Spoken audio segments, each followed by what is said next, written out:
All right, everyone. I think we'll kick things off. The stream of entries has slowed down, but people will still come in and out throughout the Zoom meeting, so don't let that bother you. That's pretty standard.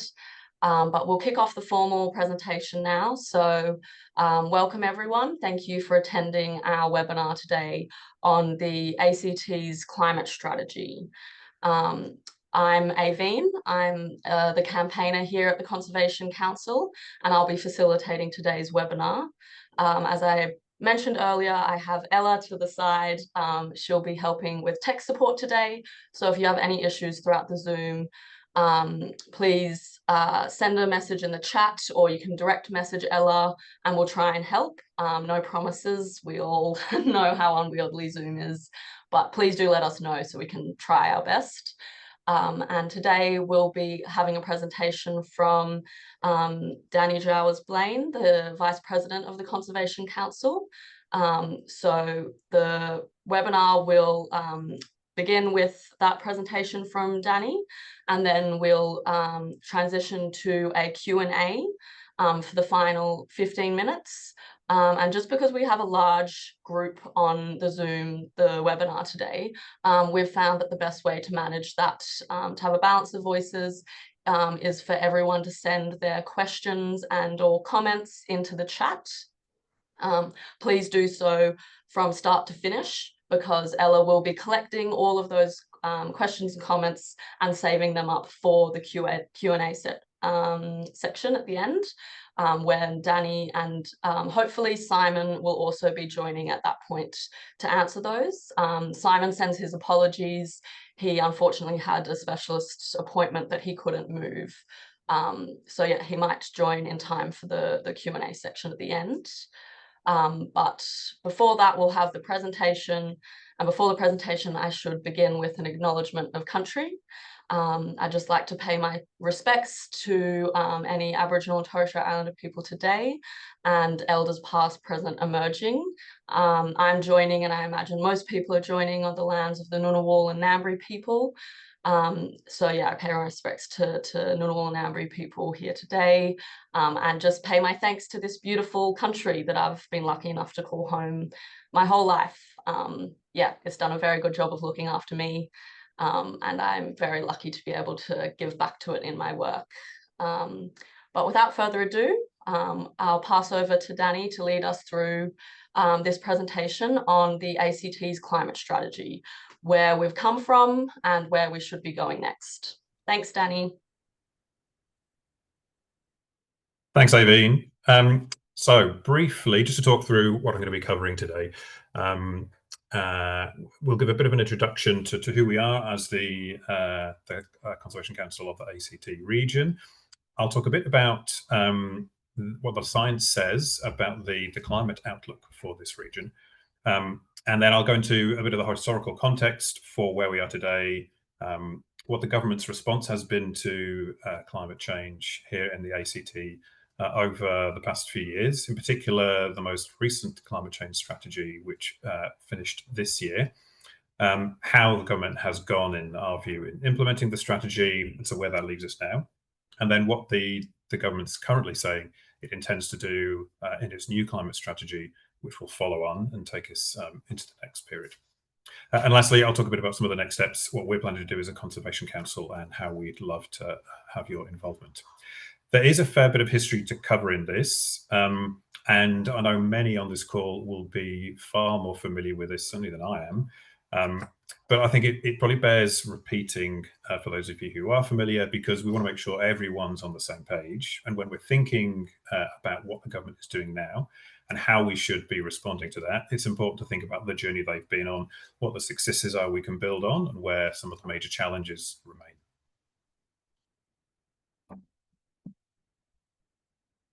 So who we are, the Conservation Council ACT region, for those of you who don't know, we are the region's leading environmental advocacy organisation, and we're a member organisation. So we are a hub for the 48 member groups that make up the Conservation Council and the environmental movement more broadly.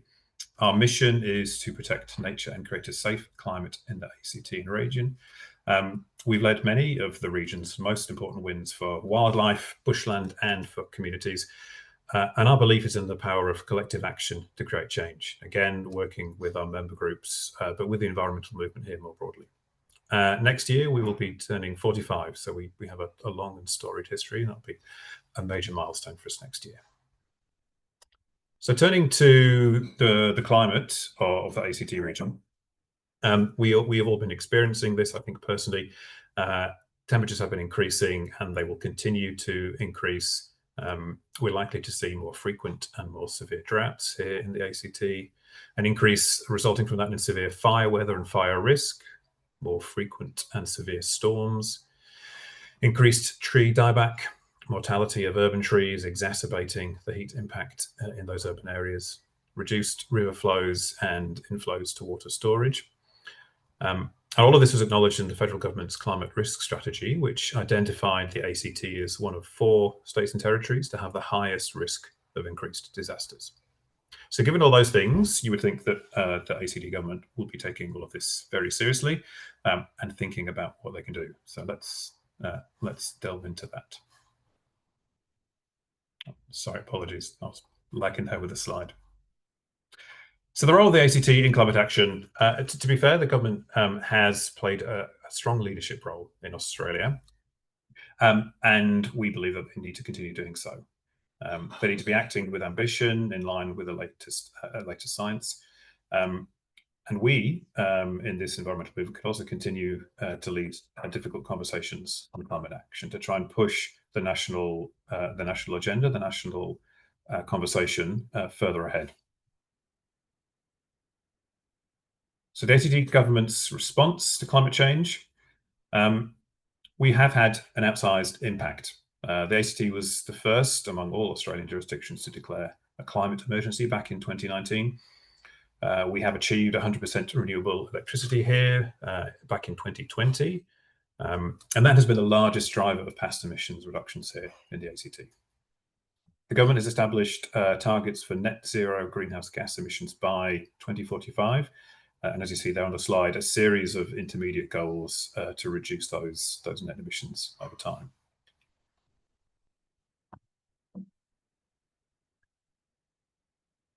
So the recently expired climate change strategy, 2019 to 2025, had 7 key areas of focus around community leadership, a just transition, transport, energy, buildings and urban development, government leadership, land use and biodiversity, and water avoidance and management. And all of these were driven by the target for net zero greenhouse gas emissions by 2024. So recently we've done some research at the Cons Council. A Conservation Council ANU intern, Nina Richards, conducted a desktop analysis of the current climate strategy.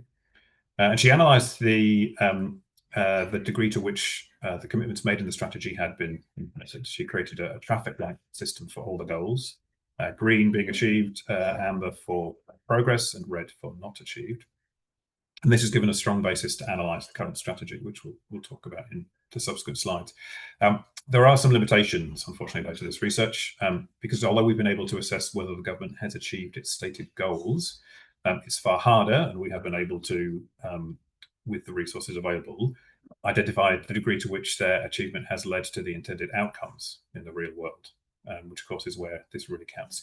So in the next few slides, I'll summarize some of the key key findings of that work, identifying what some of the key achievements are through the last climate strategy, but also what more needs to be done based on the work that Nina's done. So firstly, what has been achieved? So some major achievements in the previous climate strategy period. The ACT has maintained 100% renewable energy supply. It has reduced emissions from gas. It's legislated the phase out of gas by 2025, introduced a ban on new gas connections for homes and businesses, which was implemented in 2023, legislated a ban on the phase out of internal combustion engine vehicles. So there will be no new registrations of ICE vehicles from 2035. We've had the highest uptake of EVs anywhere in the country here in the ACT. strong work in encouraging community solutions to climate action, and continued support of community through grants like the zero emission grants. The government legislated a tree canopy target of 30%, has begun to transition government assets, including electrifying government buildings, moving car fleet, transport fleet to electric vehicles, and the Sustainable Household Scheme is still running and has high uptake. So actually some pretty important achievements there. Again, running ahead of some other jurisdictions in the degree of ambition and the speed at which the government's gone. And it's important to acknowledge those and see these as a platform on which we can build as we continue to increase the level of ambition, which is what we know is required. So one area of strength and also for some improvements is in relation to just transition, which was one of the priorities the government set out. So the government had a stated commitment to a just transition to bring everyone along and ensure no one was left behind. Some of the important steps taken include a commitment to electrify all feasible social housing properties by 2030. And the government's put $47 million behind this to electrify community and public housing properties and to ensure that they have an appropriate ceiling insulation level that meets the minimum energy efficiency standards for rental homes. We've had rebates for homeowners under the Home Energy Support Programme. Under the Access to Electric Programme, the government's committed $5 million for a pilot to cover the upfront costs of electrification for homeowners that need the most support. There's a legislated minimum energy efficiency standard for rental homes, which requires that rental properties must have adequate ceiling insulation, and rental providers can access a low interest loan of up to $15,000 to make those upgrades. The government's also been working with federal counterparts to access funds to electrify social housing.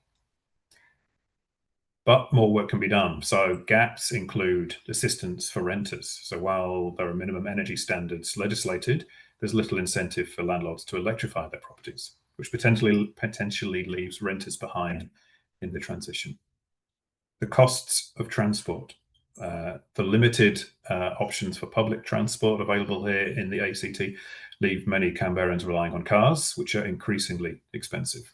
Many Canberrans cannot afford to make the shift to EVs, even if they wanted to. And then access to the Sustainable Housing Scheme, while valuable, it's only really available to those who can afford the repayments, which again, in a time of high living costs, is out of reach for many. There's a potential missing middle here of people who cannot afford the scheme, but also can't access the payments. An area for improvement is in transport, probably the most significant area of improvement. Transport now accounts for close to 70% of the ACT's direct emissions. The government's made important strides in transitioning the car fleet to EVs, as we touched on earlier, including the legislative phase out of ICEs, transitioning the government fleet, investing in public charging stations.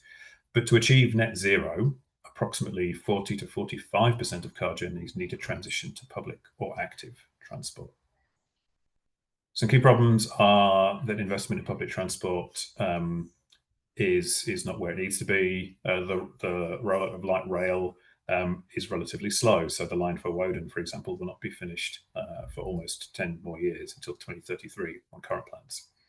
And if we want to shift people onto mass public transport, then these kind of improvements need to move much more quickly. ACT government investment in active travel remains very low. The government has an active travel plan, including plans for infrastructure development, but there's limited funding actually going into this to make the change. There's a continued focus on road infrastructure, on the other hand, which creates further demand for car usage. So, for example, we're seeing duplications of William Hovell Drive and Athlone Drive.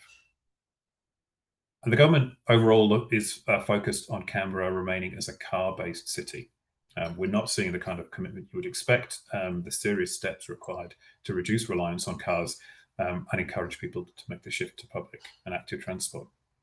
The current densification of the city will help reduce reliance on cars, but it needs investment in public and active transport to support it, which should be being planned for and built now. The next area for improvement is in waste. Again, a significant issue here in the ACT with less progress than we would like to see. The previous strategy had two goals. First was to reduce waste generation, and secondly, to reduce emissions from waste treatment. and the government has failed to meet either of those goals. Action is needed to reduce greenhouse gas emissions from landfill, to coordinate with New South Wales to reduce waste and increase recycling, to speed up the rollout of food organics and green organics, the FOGO program, which is currently the biggest waste issue facing the ACT, and to do further work to encourage reduced consumption in the ACT so that we are generating less waste in the first place.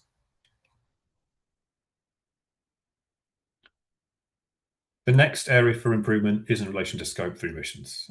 On the screen in front of you is a quote from Dr. Sophie Lewis, the former Commissioner for Sustainability in the Environment. I won't read the quote to you, but just to expand on this a bit, Scope 3 emissions, as many of you will be very well aware, refer, of course, to indirect greenhouse gas emissions that occur from consumption here in the ACT, but are not directly emitted in the ACT. So this may mean that the emissions are producing the items that we consume here, the goods, the services, the fuel, the food. And when taken into account, the ACT has much higher greenhouse emissions than those that the government reports on. So we don't currently take those into account in reporting or in plans or do anything about them, really. The previous commissioner reported on those emissions, which included a number of key recommendations, which we think should be fully implemented. Those recommendations include, number one, for the government to implement a methodology to report on Scope 3 emissions across the territory every 3 years, so at least to know what the scale of the problem is. Number two, for the government to work in partnership with state, territory, and national governments to discuss initiatives to reduce Scope 3 emissions across jurisdictions, recognising that the ACT's levers for addressing these emissions is limited to some degree. And number three, to set Scope 3 emissions reduction targets for ACT government operations and to assess progress against those targets every 3 years, noting that the things that are within the government's control will not be shifted unless there is a determined plan to do that.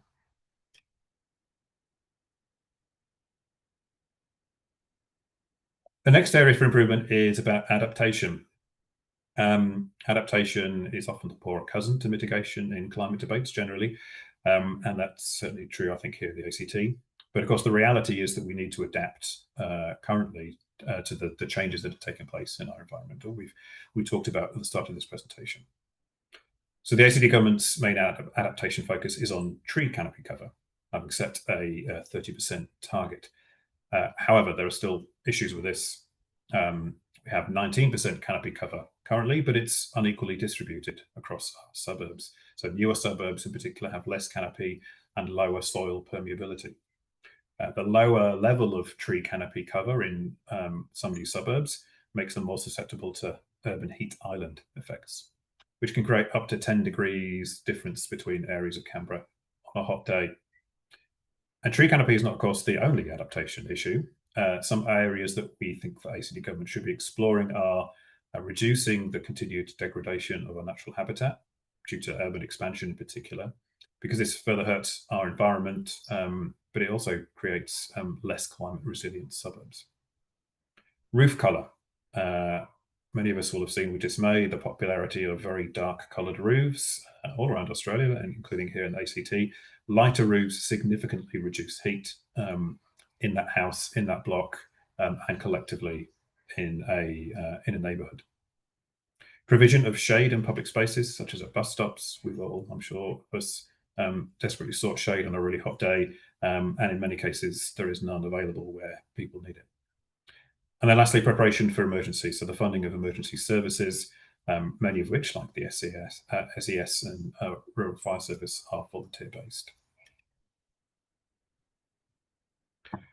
Some other areas that need focus: wood-fired heaters. The government has sadly backtracked on its commitments for a phase-out. While the direct emissions from wood-fired heaters are relatively low, it does have impacts on local forests from logging, but also on people's health. And lastly, fossil fuel advertising. The government has committed to banning fossil fuel sponsorship in schools, but not anywhere else. We think that does not go far enough. So, a new climate strategy. Having implemented the 2019 to 2025 strategy, the government is now turning its attention to the next period. And as I said earlier, the ACT has really been a national and global leader in this area, but is now actually starting to fall behind as its ambition appears to have dropped. So the ACT Labour Party took no new climate policies to the 2024 election. The only commitments were not to take backward steps and to maintain the sustainable household scheme. The development of the new climate strategy, though, has been significantly delayed, which appears to be a worrying sign of the degree of priority the government is putting behind this. The targeted consultation on a discussion paper has only just begun. The government released a discussion paper 2 weeks ago. I think we will be sharing that in the chat for you to access. I'm sure many of you will have already accessed and digested that. The paper includes only suggested areas to be covered in the strategy and some fairly high-level, broad vision statements. The government announced that we are not on track to meet our 2025 climate targets, nor to achieve net zero. Last year, in 2024, we were on track to meet the targets, meaning it's likely that emissions have actually increased over the past year. So we are, in fact, backsliding. This will be the first time that emissions have increased in over a decade. Transport is possibly the major culprit, as we know that those emissions continue to rise, as we talked about in the previous slide.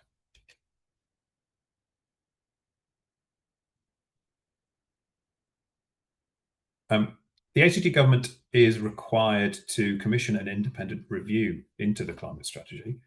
And this was undertaken. It was conducted by researchers at Rooftop Social at the UTS Institute for Sustainable Futures. And the review was primarily, though, about the structure of the strategy, but it does make some valuable recommendations, which are on this slide. So the first of which is to bring forward net zero emissions targets from 2045 to 2040 to create a greater momentum and to bring forward that important goal in line with the science. Second, to create an ACT climate action plan as an updated and expanded version of the previous strategy.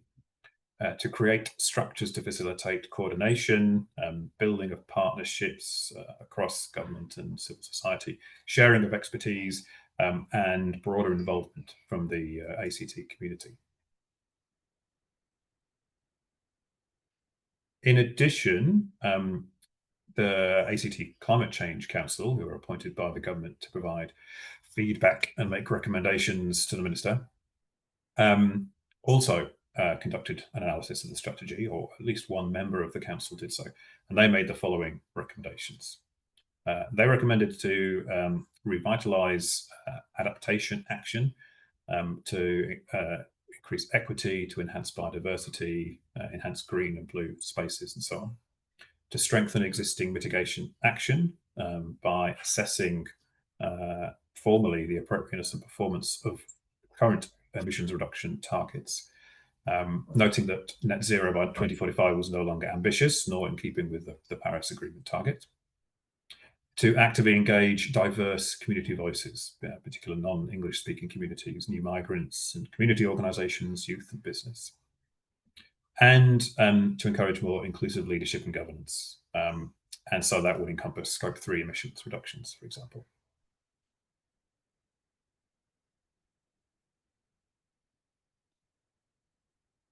So I mentioned already the government's response to those independent reviews, the community perspectives on the last climate strategy and where the new climate strategy needs to go. And that's their discussion paper. As we said earlier, the Conservation Council's view is that it's makes a number of vague statements, but has worryingly few new ideas. It takes insufficient account of existing strategies. It doesn't appear to reflect expert advice that you expect to see in there, and the advocacy asks from the Conservation Council and other organisations. And much of what it talks about are activities that are already in place, as opposed to new activities that will drive the next wave of change that's needed. In summary, our view is that it's not befitting of the risks that we face, nor of our region's leadership position and that strong history of progress.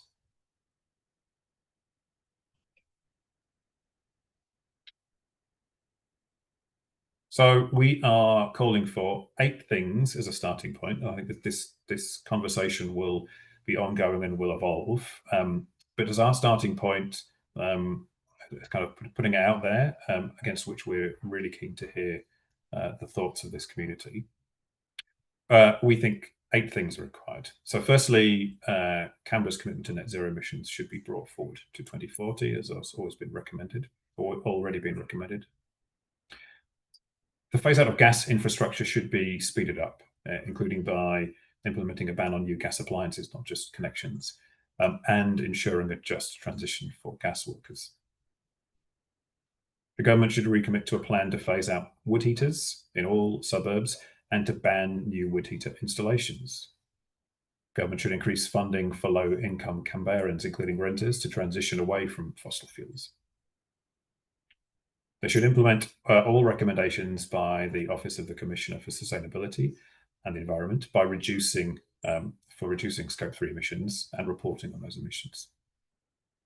The government should ban fossil fuel sponsorship and advertising in the UK to reduce demand for what we know is such a harmful industry. The government should increase funding for public and active transport infrastructure and increase funding to support communities to adapt to the already locked-in impacts of climate change.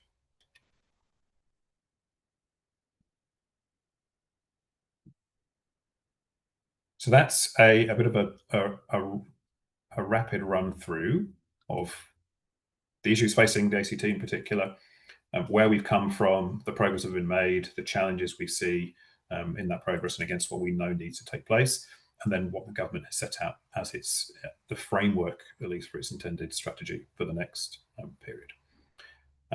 So at this point, we move on to the discussion, during which we'd love to hear your thoughts about this, and I will hand back to AB. Great. Thanks so much for that presentation, Danny. We'll keep sharing the slides because there's some good food for thought on the screen right now. So please, if you haven't already, send through your questions in the chat or your comments, and I'll direct them to, we've got Simon on the Zoom now. So I'll direct some questions to Simon while he's able to join us, and then we'll see if there's questions that Danny and I can answer as well. I'll be here for the rest of the webinar, so that's fine. Okay. Fantastic. Yeah, I've had my appointment now. I'm not sure if everyone said, but you told, but I've had my appointment now, so I'm here for the rest. Right. Awesome. Do you happen to have access to the chat? Yeah. Okay, great. So we've had quite a few questions come through. Do you want to combine them, Simon, or will we work through them chronologically? I'm happy to just to go through them if you want, if that's the best thing to do. So we've got an initial question about per capita emissions. If we meet our current emissions targets, then between now and 2045, it will increase by several hundred tons based on per capita emissions and population growth. So the question is, should the Conservation Council argue for a 2045 emissions target below 1,000 tons per capita? Yeah, thanks for the question. I think the core part of this, as I understand it, is the inclusion of Scope 3 emissions and how that impacts our per capita emissions. We are obviously, as part of this, and you'll see in this presentation, pushing that the government do more about Scope 3 emissions, and that is a core part of what we do, as well as being more aggressive in bringing down our emissions, direct emissions. That's bringing the target forward, speeding up phase out, doing a lot of that front end work now. I'd have to look at the we'd have to look at the per capita, how you could achieve that, and that's something we're certainly happy to take on board. Rethinking how we talk about our emissions, so it's not just what's direct within the territory, but what's happening, what's happening due to our consumption, for example. So I don't have a full answer to that, but we'd certainly want a lot more work done on Scope 3 emissions, which I think are a core part of this. Thanks, Simon. So the next question, we've got quite a few coming through, so we'll just move through each of them relatively quickly, is from Ben on indirect food emissions. So a lot has happened since the original strategy, both in terms of increasing geopolitical, climate and biodiversity crises, and increased focus on transitioning to a circular economy and resilience/adaptation. So the question is whether there's an opportunity to focus on integrated/holistic planning for net zero, climate change adaptation and circular economy transition. Yeah, look, I think that there has to be, and I think one of the things that we've identified here at the Conservation Council is that while, for example, the government has a waste strategy and a food strategy, which was implemented under the previous Environment Minister, neither of these things are really being implemented at any real level. And one of the things that the independent report on the climate strategy suggested was trying to integrate these things and having a more broad climate strategy that can kind of run across all of these things. There is pluses and minuses to that. Sometimes it can make it a bit too difficult to try and bring everything in. But I think that the core thing is that we have some good strategies. The problem is the government isn't implementing them. And that means that we are falling behind, and waste is one clear area where the ACT is falling behind. You know, if you go to Melbourne or to Sydney, to other parts of the country, you know, everybody has a FOGO bin. We don't have that here. We're looking at rollout down to 2030, something along these lines, quite a far away. So there's some really basic things that we should be doing here and a lot faster. And the government is not doing them, and we're going to be pushing them to be doing them a lot faster. Part of that is also around the food strategies. How do we make the ACT and continue making the ACT a food bowl so we can have low food miles and we can have food security here within the territory or within our region? And again, that's something that needs more work to be done on. Great. Our next question is from Michelle, asking about solar passive building design. Was that a focus in the previous strategy? Is that something that we want to be seeing in the upcoming strategy, Simon? Good question, Michelle. I can't remember off the top of my head how much of a focus that was in the previous strategy. I think that's something that we certainly would be advocating for in the new strategy.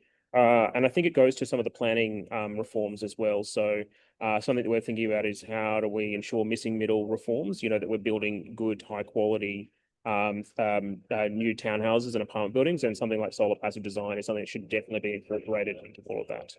So yeah, definitely something we want to work on. Great. Now we have a few questions coming through about transport. So we've got one from Gordon asking whether we should be pushing for full electrification of the bus fleet ASAP, but I'll just add on John's question below. John says, if most of the heavy lifting will be with reducing transport emissions, is there enough focus on this in our recommendations? So there's two questions there, Simon. First of all, Gordon, yes, absolutely, we should be pushing for the electrification of the fleet as soon as possible. And again, this is something where there have been some issues with implementation from the ACT government. We'll be pushing harder on that. And then, good question, John. I think we can do some more work. We do have a separate transport policy as part of what the Conservation Council does, and we have a transport working group. And we'll be doing some more work to incorporate those things together. But yes, we think that transport is going to be a core part of this. Also, I hope that there's not too much noise in the background. I've ended up in a noisy place, but I can hear the noise, but you can't. You're all good, Simon. That's good. I'm glad. So we have some big picture questions from Kevin regarding economics. So have we considered banning the capitalization of interest on loans in the ACT and diverting the released funds to investing in climate mitigation measures owned by the borrowers? There's another question from Kevin also on economics about the economics of biodiversity, and does the Conservation Council promote the conclusions and strategies from that review? Sorry, Kevin, I just have to be honest and say I don't really know enough about either of those two things to be able to give you a proper answer, and there'd be no point me trying to. So happy to investigate and look at them, but I can't give you an answer right now.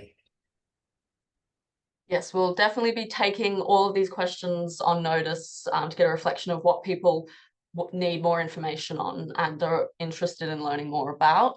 But we've still got some more time before we wrap, so we can move on to John's question. What about increased risk to water supply with climate change? If so, what actions are required to mitigate and adapt to that?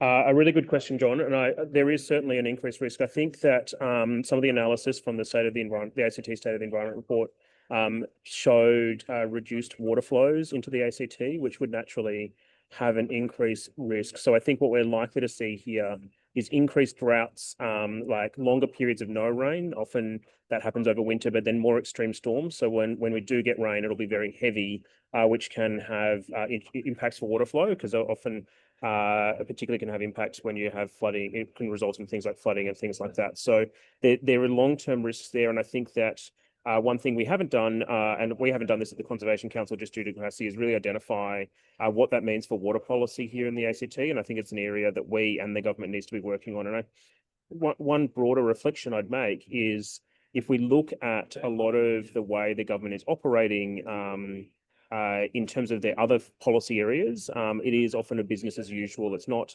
taking into account these future impacts. So what does a future water strategy look like with these risks of climate change? I think is something we absolutely need to be doing, because as the city grows and the region grows, water supply is going to become an issue. I don't have the answers for it, but I think it's something we should be investigating. Great, thanks, Simon. So we've got a question from Nathan here in regards to the embodied carbon / greenhouse gas reduction targets. It's clear that here in Canberra we have high ambitions. However, our construction industry is still underdeveloped and quite small, resulting in one of the highest costs of construction in Australia, or even potentially the world. Understanding this strategy can act as a lever to force industry to progress in this area. There is a financial consequence of doing so. So I guess the question is, how can we progress to developing an industry in line with our ESG objectives without breaking the bank? Very good question, Nathan. Again, this is one I feel like I can provide an answer to. So I just don't know enough about the construction industry to be able to properly do that. But again, something that's a real thing we need to be addressing. So happy to take that on board and think about it in the future. Okay, we've got some more questions coming through with regard to transport. It's a massive focus for the next strategy. So Helen is asking, what evidence do we need to identify the best investment and policies that will lead to reduced car use? And I'm just going to tie in, there's a question from Peter, or a comment rather. The government should increase incentives to purchase low emission vehicles by changing stamp duty rates as recommended by the ACT branch of AEVA.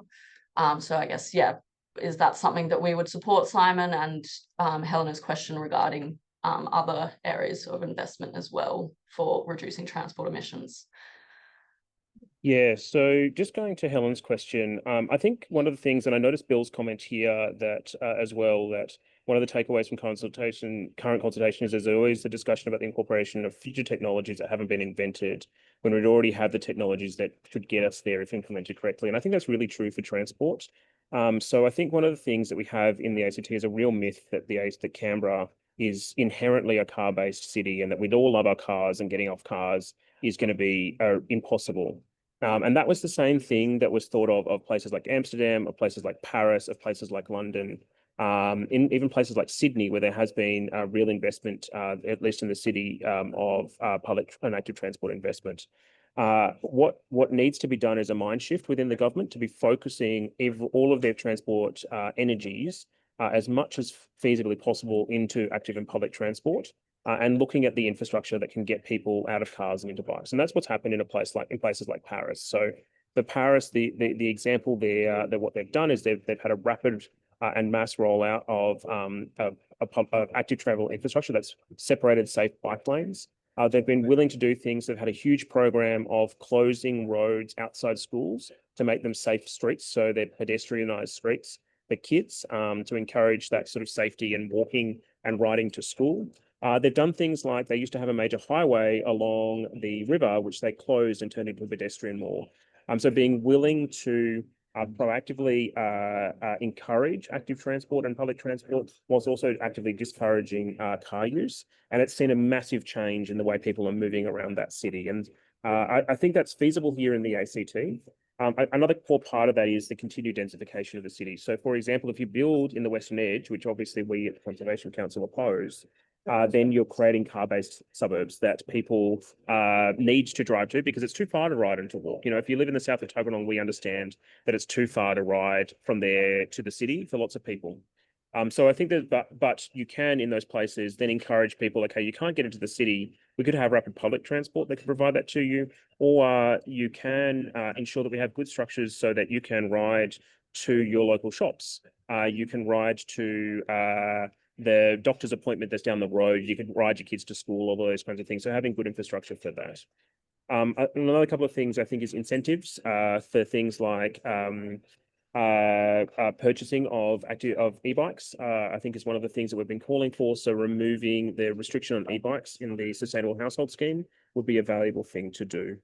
I'm just trying to remember what the other question was now. The incentives to purchase low emission vehicles. Yeah, we certainly agree. AEVA is a member group of ours, and we work with AEVA to try and implement their proposals as well. And the further further incentives to support that would be really valuable. Again, and one of the things we have a high uptake of electric vehicles here in the ACT. One of the big issues we have is that uptake is for people who are wealthier. Like there are a lot of people who still can't afford it, and so it's about how do you help those people who are in that sort of more working class bracket, lower incomes, to be able to get access to that. It's beneficial for people because they're cheaper to run, but it's that initial capital cost that's really difficult. So finding ways to do that, I think, would be really important. Great. And just while we're on the topic, there's plenty more interesting questions on different topics that we'll get to, but there's just a quick follow-up from James around changing mindsets. So you've talked about incentives, financial incentives, and increasing accessibility. Is there anything broader than just economic incentives that the ACT government should be doing to change people's mindsets, cultural attitudes, that sort of thing? Yeah, I mean, I think first of all, the government has to change its mindset. And so if you look at the budget before I think it was the last budget. Oh no, the budget before, so 2 years ago, the government promoted it as a roads budget. You know, it was actively promoted as being a roads-based budget. And so that speaks to where their priorities currently are.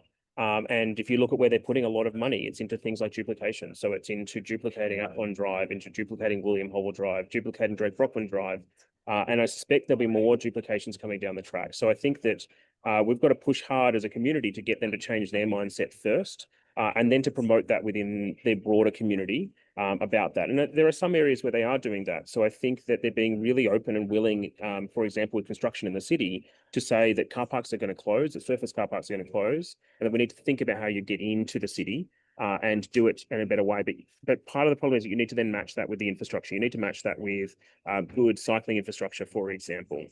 So I think that changing the government's mindset is a slower process. It is happening slowly, but we've got to push them, and then that will hopefully help that they can change how they talk about it. And that's what we've seen in other parts of the world. So in Paris, the government changed its mindset. It adapted a different model. It then invested in that model, and it invested in communication engagement around that, and that really helps. I think as a community, we can also do that work. And I think that's something we try to do at the Cons Council, is really promote the values of taking public transport, of getting on your bike. People probably know I used to work at Pedal Power, where we were active travel group and a cycling group, and we did the same thing. Try to encourage that, encourage people to do safe ways. A lot of people are a bit anxious about getting onto a bike. So, back at Pedal Power, we had classes, we set up bike buses, those kinds of community initiatives. And I think there's more work we could be doing as a community to support people getting onto their bikes or onto the bus. PTCBR, another member group of ours, does really great jobs, and they've got an initiative that started recently that's run by a volunteer, where they're helping people who've never, come and take a bus ride with us, because people are even anxious about that, and navigate the bus system, and teaching people about that. So I think there's things the government and community can do to change mindsets, but we all have to do it at once. But it's hard to do that when the government keeps spending money on road duplications and keeps promoting roads as the solution. yeah, it's a bit hypocritical. We've got heaps of great comments and questions coming through. There's two that are related to building design. There's a great one about subsidy for solar panel installation, the ACT government subsidy. So that's limited to home owners. So Simon, do you advocate to extend those subsidy programs for renters? And I'll just quickly tie in a second question in the sphere of building design. We've got a question asking for a paper or study that's been done on rooftops, on like the benefits of white rooftops. I've lost the question, but yeah, if you could speak to both of those, that would be great. Yeah, so on renters, I can't remember, the Conservation Council does have a policy on this. I just I don't have it exactly the wording on me at the moment, but there is a section about increasing subsidies and increased support for renters. I think the challenge with renters is always how do you use a stick or a carrot for landlords, and how do you then allow renters to make modifications to the homes. So, for example, putting solar panels on a home that's not theirs, that they don't own. We also don't want to fall into the trap of always giving landlords more money, and to do this, because that can just jack up rents, for example, which can have an impact. So there is some work that needs to be done there, but I think that renters are a big gap here, in which are often not getting the benefits. I'm sure many of us have lived in a cold rental in the ACT, or a very hot rental that's poorly insulated, that doesn't have that gets neglected, and I think a lot more work needs to be done in renting. On roof colour, this is something we're just starting to investigate a bit more at the Conservation Council. One of the things, I did actually have a meeting with the team on adaptation, the ACT government's team, a couple of weeks ago, and we asked about roof colour. Their response was, and I thought it was quite interesting, they talked about how previously, because Canberra is a cold city, previously it was found that in terms of energy efficiency, it was actually better to have darker roofs, because the cold, that was helpful in the cold periods, and that would reduce energy costs in the cold. But they understand that the research is now showing that benefits are now flipping, that because we're getting so hot in summer, that it's now having an impact in the summertime, and that the cost benefit means that lighter roofs are now more efficient here in the ACT. I can't quite see the question about the particular paper, but we are advocating that more work needs to be done to show the benefits here in the ACT, but really that we should be starting to look at regulating. And one of the things that the spokesman for the ACT government said is that we need the evidence to be able to regulate, and I think that's something work we're going to have to do, is to really show the benefits here so that we can regulate for new suburbs. But I think also, particularly with the missing middle policy, we're going to have new apartment buildings, new townhouses, a lot of densification. There's going to be a lot of development happening, and those kind of very large roofs, when you have a whole apartment building, for example, we should be regulating, if you're going to have these new developments, that they should have white roofs or light roofs. Thanks, Simon. Always comes back to good quality research, something that the government should be, yes, supporting more.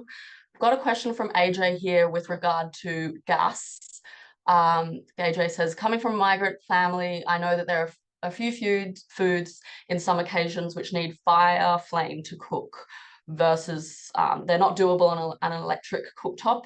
And I think also, just more broadly speaking, there's, cultural and behavioral norms that people follow. They're used to cooking with gas. They don't know what it's like to cook with something other than gas.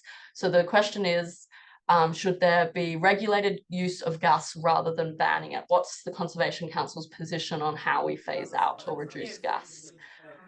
A very good question, AJ, and it's something that I think we would be open to having conversations about. Our position is that there should be a phase out of gas, and we do have a phase out of gas by 2045.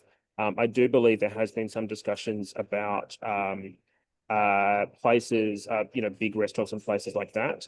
But I'd be open to having conversations about that with cultural considerations as well, and ensuring that any policies are culturally sensitive. I can't tell you off the top of my head exactly what that would look like, but that's something I'm happy to have a conversation about.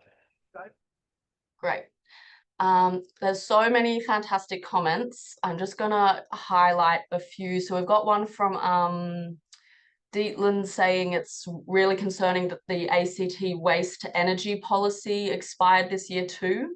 So yeah, we see left, right and centre the government dropping the ball on sustainability issues, which is such a shame because they continue to parrot the fact that they're good on sustainability and it's clearly just not the case. So that's something that we'll be, looking into Deepland. They're very related issues.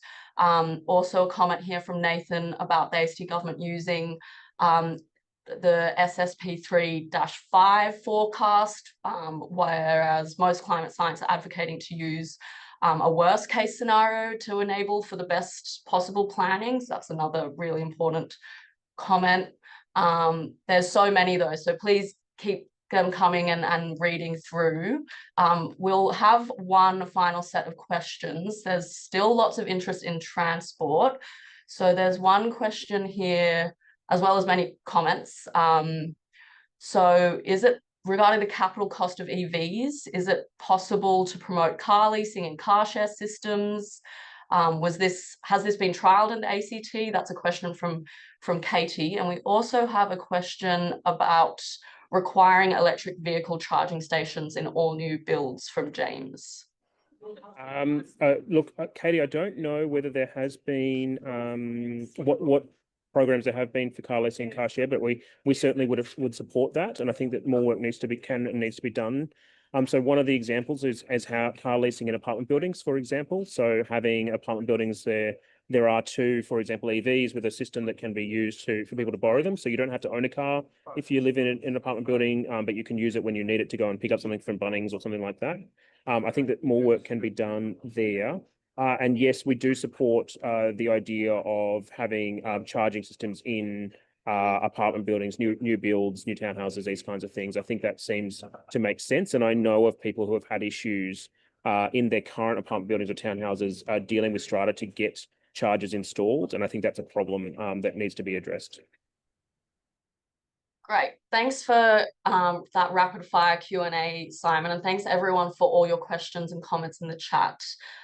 Please make sure you have a read before we close the Zoom. We'll be making a copy of those questions so that we know what people are interested in finding out more about and the areas that people are most concerned about. And as we've seen, there's so much to discuss and so much interest in discussing how we can keep pushing bold climate action here in the ACT.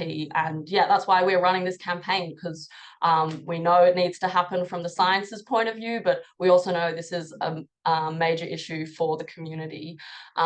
So before we move to the next step slide, I'm going to do a quick straw poll from people as to whether people in this audience find climate ambition now or keep our climate ambition titles more motivating to you. If you have suggestions for alternative titles, pop them in the chat. But otherwise, for people who think climate ambition now is a more motivating title, can you please thumbs up react by going to the bottom, clicking react and clicking the thumbs up. If you prefer keep our climate ambition, if you think that's a more motivating campaign title, then please heart react. So again, go to react and heart. So we'll see how many. Danny, I'll just get you to briefly stop sharing your screen. And can we see, does anyone have a good view? They all came up. Oh, they all came up intermittently. It came up and you need to do it again. Yeah. Okay. Sorry, everyone. There more thumbs up. Give it another go. All right, I'm just going to change my view so I can see everyone. Gallery. All right, can people do that poll one more time, please? Thumbs up for climate ambition now and heart react for keep our climate ambition. Okay. Thank you. I've got a general sense. As always, we welcome feedback via email on our campaigns. Thanks for that comment, Philippa. Oh, that's a good pun. But for the moment, Danny, I'll get you to share your screen again so we can go to the next steps.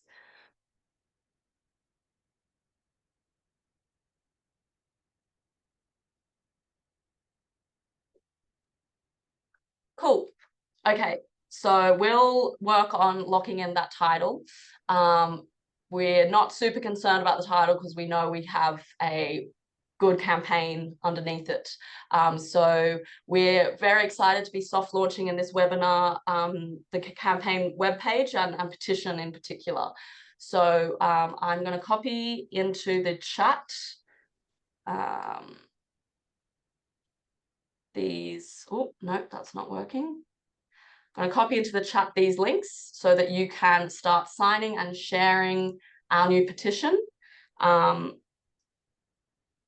Just while you're doing that, Aveen, I just thought to say, it's been a load of great questions and comments in this conversation, and some great information that you provided, Simon. But also wanted to acknowledge that the Conservation Council itself doesn't have all the expertise by any stretch on all of these issues. And so this really is intended to be a deliberative, discursive process. We're really keen to get not just questions from the community, but your ideas, your suggestions, particularly in some of the areas of policy that people have questioned, where no doubt people on this webinar are much more experienced than us at the Cons Council. So we really want your ideas, your suggestions. Where should we focus? What suggestions might we make to the ACT government?